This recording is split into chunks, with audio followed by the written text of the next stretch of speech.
Spencer Conway's epic solo journey around Africa on a motorcycle has come to an abrupt halt due to a near-fatal shooting in northern Kenya. Fortunately, Spencer's been rescued by his friend Carl, who's organised transport to take him and the broken bike to Kenya's capital, Nairobi. He's now staying at Karen Camp on the outskirts of the city, trying to get over the ordeal. Here he's joined by Shaun, a cameraman who's flown out from the UK on Spencer's family's request to check Spencer's in one piece and able to continue with his journey. Coping with the shooting was really strange because the initial thing was so quick. I literally waved to this guy, he turned around and fired, and the bike came out from underneath me. I jumped back on the bike and rode off. It didn't sink in. It takes time, and the worst part was really the next 6 hours. And after about 3 hours, I really kind of, I have to admit it, I sort of broke down a little bit. Without exaggerating, I was that far from getting my legs shot off, so literally that far from being killed. It was extremely close. At no point did I ever think of stopping the trip, because I've decided to do it and I am going to do it. I would have had to be killed, to be honest, to stop the trip.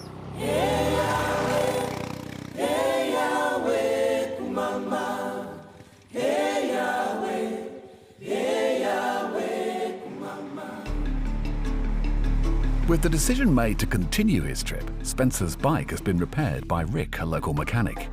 Rick's workshop reveals an extraordinary collection of beautifully restored old cars, which on occasion are hired out to film companies. But Rick's passion is definitely bikes. This is where the Japanese copied and made the Land Cruiser. My fascination with motorbikes started a long time ago, when my dad used to sort of repair motorbikes and look after motorbikes for the priests up country. He'd go to work, I'd jump on a motorbike, play with it, fall down, run it into a wall or a tin house.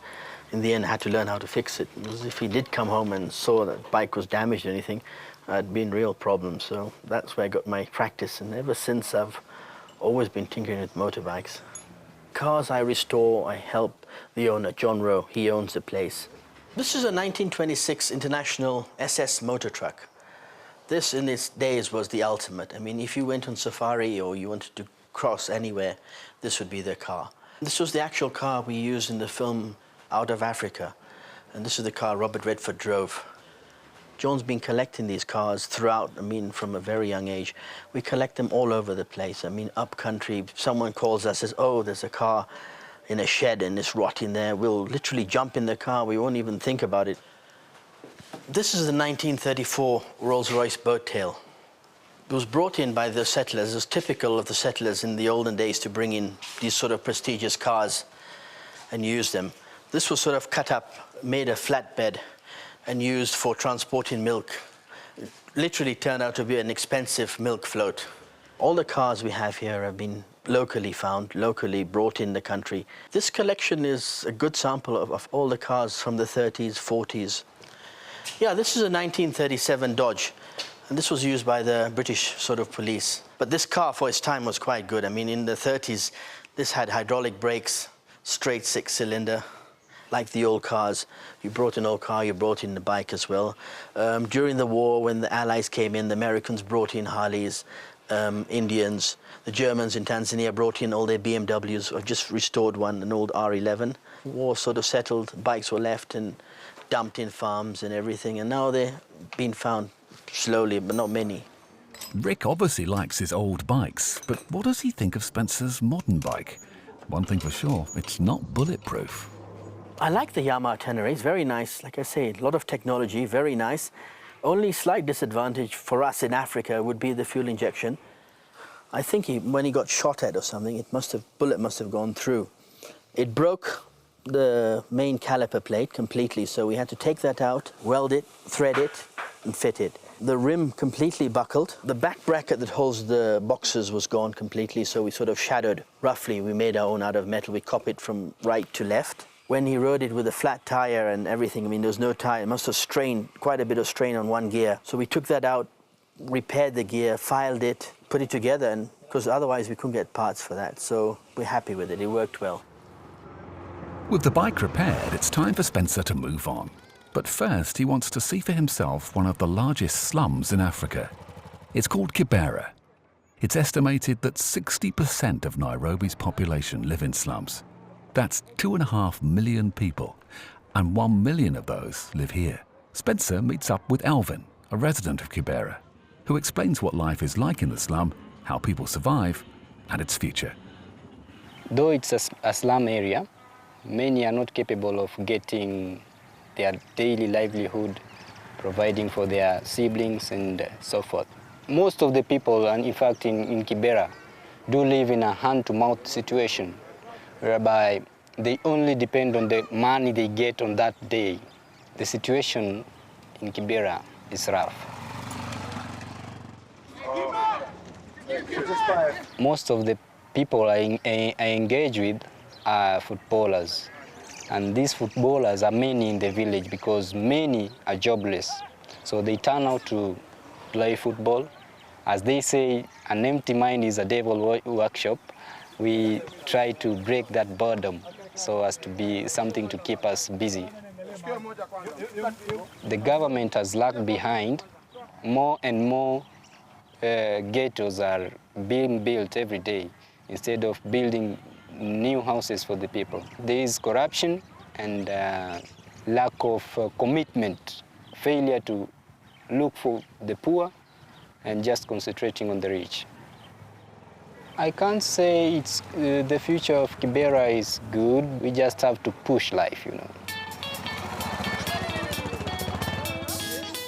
Humbled by the residents of Kibera, Spencer realizes how lucky he is.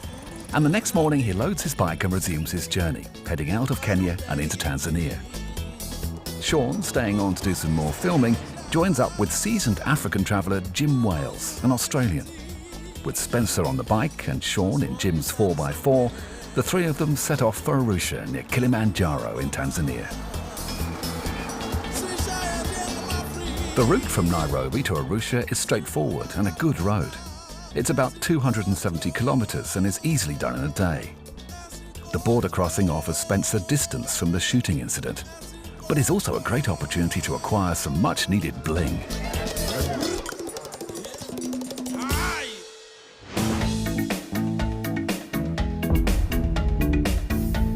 Tanzania is about 4 times bigger than the United Kingdom and has a population of around 44 million.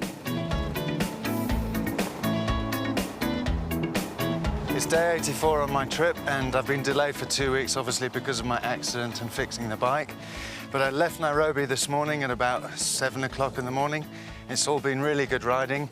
I've just come through into Tanzania, across the border in that direction with, excuse me a minute, there's a truck coming.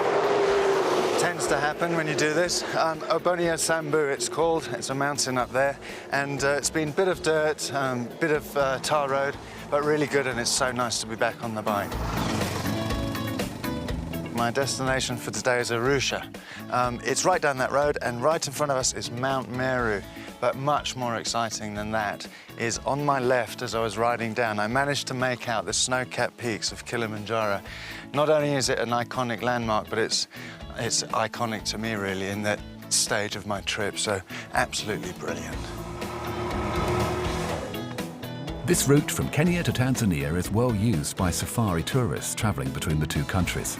Arusha city is the gateway to the national parks in Tanzania, namely the Serengeti, the Ngorongoro Crater, and Mount Kilimanjaro, the highest mountain in Africa. After a long day's ride, and with the light fading, they finally arrive in Arusha and find a campsite. This is a place called Masai Camp, which is pretty good, pretty organised, kind of standard. They have rooms that you can rent probably between $12, $15, but I've opted to go for the camping at $5. One little comment about arriving in places. I've got no real specific itinerary. I don't look things up in Lonely Planet, that sort of thing. So when you do come into a town, it's really a case of just asking people. What I do is I say, do you know where the local campsite is? I pop off there if it's really, really rough.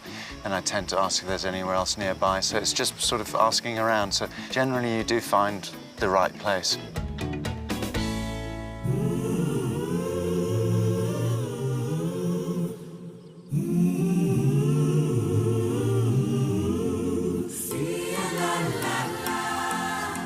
While Spencer, Shaun and Jim are in Arusha, they decide not to miss the opportunity of visiting the spectacular Ngorongoro Crater.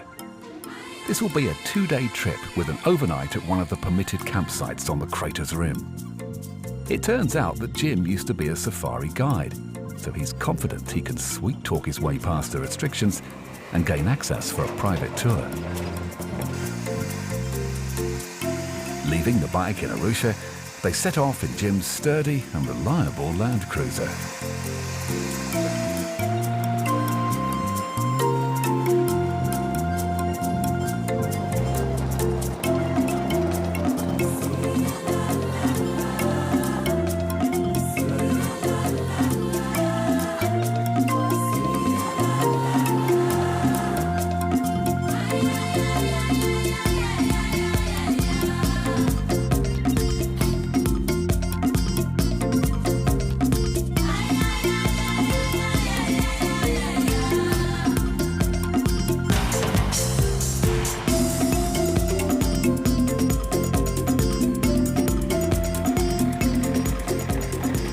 When we got here, we haven't actually gone in, we're on the rim. You can't really see it behind us, but we're sitting on a campsite on the rim of the crater. We skirted it earlier, came across elephants, came across giraffe, zebra. Excellent, really fantastic day. This is basically the setup for camping. So get the fire going, get the tent in place, as you can see, get everything sorted for the next day. Tomorrow morning we're heading into the crater, hoping to see lions, hopefully some rhino and possibly some hippos. So the real proper African experience.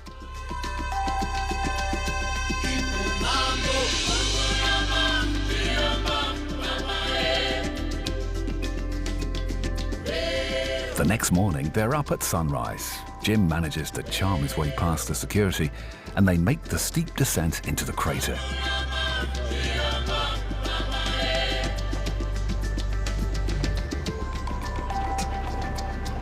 As the morning mist lifts, it reveals an extraordinary variety of wildlife living in this unique place.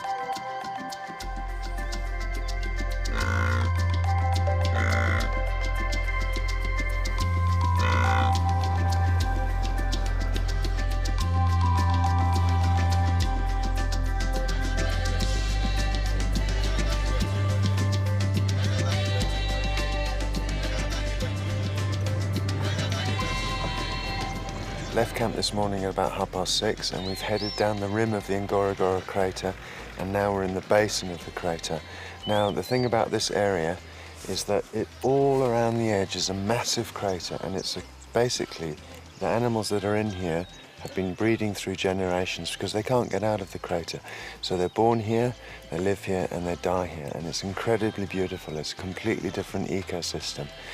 We've seen Thompson gazelles, we've seen a hyena, we've seen foxes, we've seen ostriches, and that's about all I can remember at the moment because it's kind of overwhelming.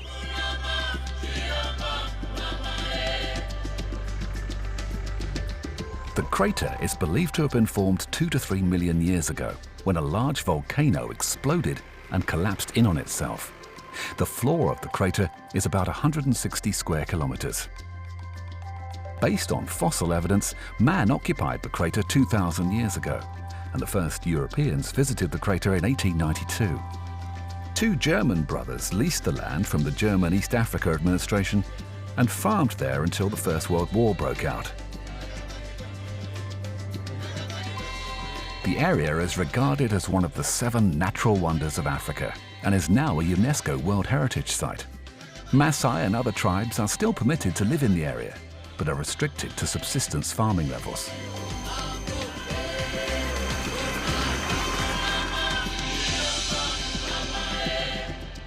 Their visit to this spectacular crater is over, and they head back to Arusha.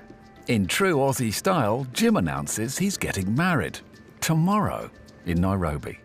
So that night, he sets off for the long drive back. Shaun has one more day left before he has to return to the UK. So he and Spencer decide to visit a Maasai tribesman who lives just outside Arusha, on a hilltop with a view over the savannah, the land his forefathers had lived on for thousands of years. My name is Paya. I am a Maasai, and I live the Lenkijabe village.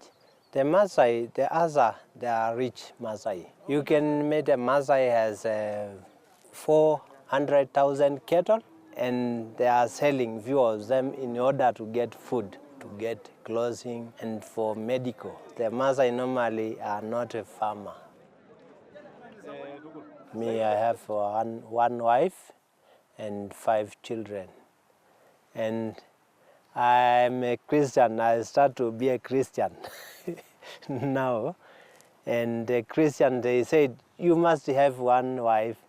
The other Maasai, they have 4 wives, till 10, till 20. It depends on you if you have a lot of cattle.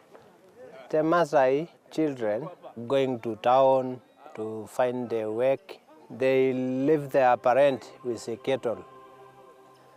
For the Maasai, you can go anyway. But nowadays, the other tribe coming to the Maasai places and start buying a land.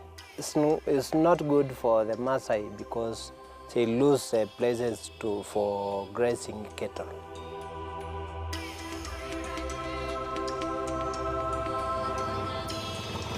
Not owning any cattle, Spencer doesn't have the right currency to buy a Maasai wife or two, so he continues his journey solo. Shaun returns to the UK and Spencer loads his bike and rides out of this remarkable part of the world.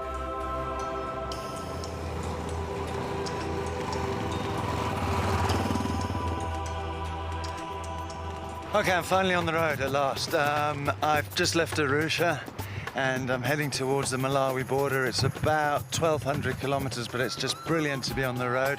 Got the tires fixed. Unfortunately, I've got an off-road tire on the front, so it's wobbling a bit at 140, 150, but I'm trying to keep below that. It's incredibly hot as well. It's about probably 32, and it's 10 o'clock in the morning.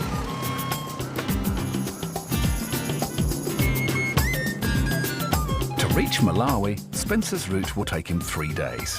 First, he'll head towards Tanzania's largest city, Dar es Salaam, on the coast.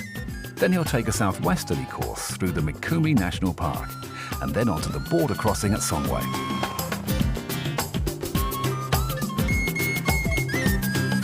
Just about 60 kilometers from a place called Chilinze. I've just stopped at the side of the road just to get a bit of a break because I came around the corner. I've been cruising at about 120, 130. It's going really well. That came around a corner and there was a truck on its side and just missed it. So I don't know if you can see how much I'm sweating. Anyway, it's hot. I reckon 35. Someone told me it's a really, really hectic road down to Dar es Salaam. Hey, people talk rubbish, eh? Just don't listen to anyone, just do it. Come out here and do this.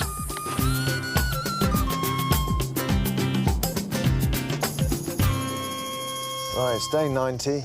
I just left a place called Chalinde. I stayed the night there, it was fine, no problems. I'm entering the Mikumi National Park, so I'm about 600 kilometers from the Malawi border, so that's pretty good. Great thing about this is it's one of the few national parks where you can take your motorbike in. Elephants about 100 meters from the road. This is superb.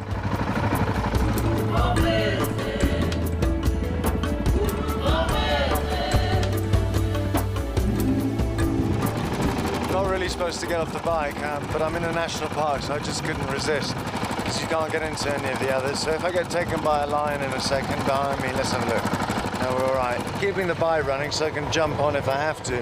Got all these famous game reserves, and this one's just stunning, and I've never even heard of it.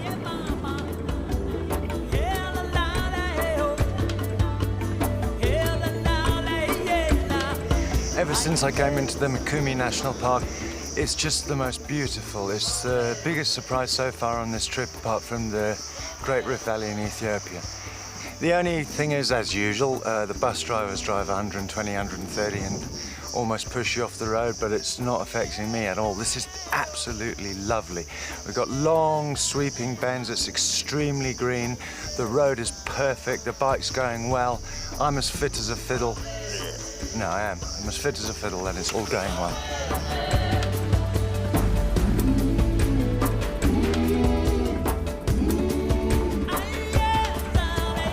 right, it's the end of my day.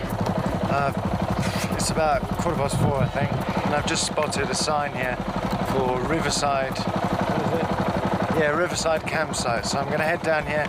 It's a dirt road, looks quite fun, so I'm going to put the helmet camera on and see what happens. The Riverside camping sign doesn't disappoint. Spencer pitches his tent by a river for his last night in Tanzania.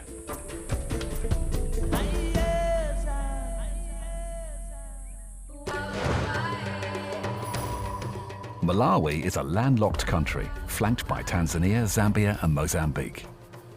Spencer has entered Malawi at the Songwe River Bridge border. He plans to make his way down the west shore of Lake Malawi, travelling almost 1,000 kilometres to the Mozambique border at Zobwe.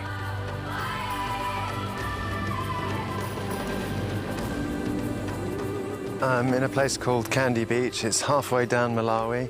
There's a little town called Chincheche, and it's just about 25 kilometers out of there. It's an absolutely beautiful place. I've done a couple of these campsites. This one is mainly for overlanders. This place is extremely well set up. It's even got like berths, that's the word, for trucks. So they all pull in, they get out, they've got a covered area, they've got seating, all that sort of business. So yeah, very, very well organized, very plush. I'm camping, $5. Malawi's expensive, very expensive, but incredibly beautiful. You know what, just when you thought Africa couldn't get any more beautiful, God throws Malawi at you. It is beyond belief. It's absolutely stunning. It's mountainous, it's green, it's got rivers, it's got beaches, it's got infrastructure, the roads are great, the people are great. It's the best country already. Ethiopia was my favorite, then Kenya, then Tanzania, now Malawi. I mean, things can't get better than this. The riding's amazing, absolutely amazing. Any bikers out there, take a holiday to Malawi. Don't have to do the whole of Africa and be mad like me. Just get out there and try it out. Ow! Bitten by something. So far, Spencer has managed to travel through 9 countries in 94 days. He still has 22 countries to go if he's to fulfill his ambition of circumnavigating Africa.